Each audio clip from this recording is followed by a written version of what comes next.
मनुष्य जीवन का लक्ष्य क्या है? मनुष्य का वर्तमान जीवन बड़ा अनमोल है, क्योंकि अब संगम युग में ही वह सर्वोत्तम पुरुषार्थ करके जन्म जन्मांतर के लिए सर्वोत्तम प्रारब्ध बना सकता है और अतुल हीरों तुल्य कमाई कर सकता है। वह इसी जन्म में सृष्टि का मालिक अथवा जगत जीत बनने का पुरुषार्थ कर सकता है।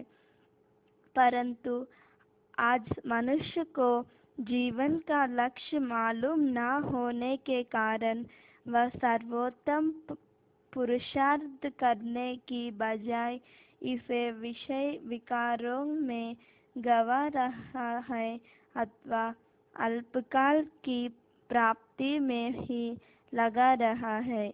आज वह लौकिक शिक्षा द्वारा वकील, डॉक्टर, इंजीनियर बनने का पुरुषार्थ कर रहा है और कोई तो राजनीति में भाग लेकर देश का नेता, मंत्री अथवा प्रधानमंत्री बनने के प्रयास में लगा हुआ है। अन्य कोई इन सभी का संन्यास करके सन्यासी बनाकर रहना चाहता है। परंतु सभी जानते हैं कि मृत्युलोक में तो राजा, रानी, नेता, वकील, इंजीनियर, डॉक्टर, सन्यासी इत्यादि कोई भी पूर्ण सुखी नहीं है।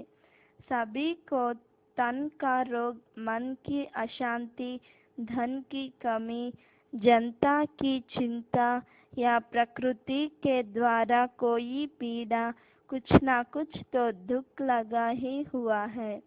अतः इनकी प्राप्ति से मनुष्य जीवन के लक्ष्य की प्राप्ति नहीं होती, क्योंकि मनुष्य तो संपन्न पवित्रता, सदा सुख और स्थायी शांति चाहता है।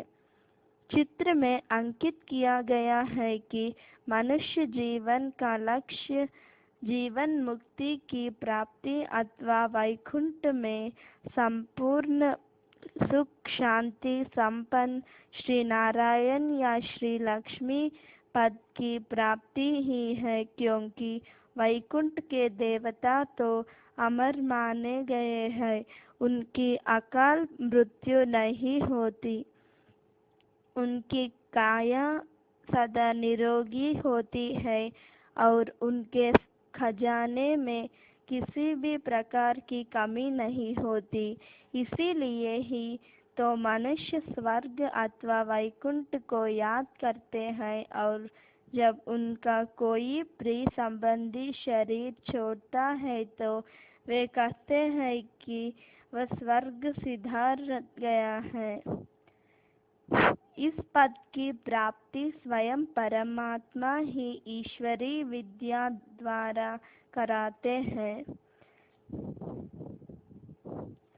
इस लक्ष्य की प्राप्ति कोई मनुष्य अर्थात कोई साधु, सन्यासी, गुरु या जगत गुरु नहीं करा सकता, बल्कि यह दो ताजों वाला देव पद अथवा राजा रानी पद तो ज्ञान के सागर परमपिता परमात्मा ही से प्रजापिता ब्रह्मा द्वारा ईश्वरीय ज्ञान तथा सहज राजयोग के अभ्यास से प्राप्त होता है।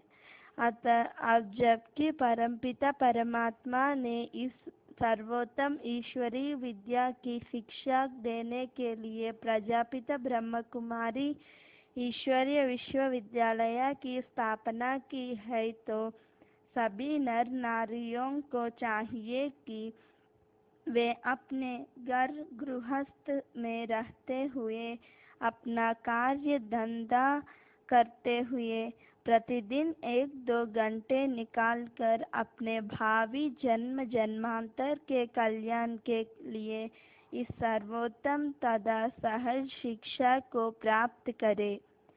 इस विद्या की प्राप्ति के लिए तो कुछ भी खर्च करने की आवश्यकता नहीं है, इसलिए इसे तो निर्धन व्यक्ति भी प्राप्त कर अपना सौभाग्य बना सकता है।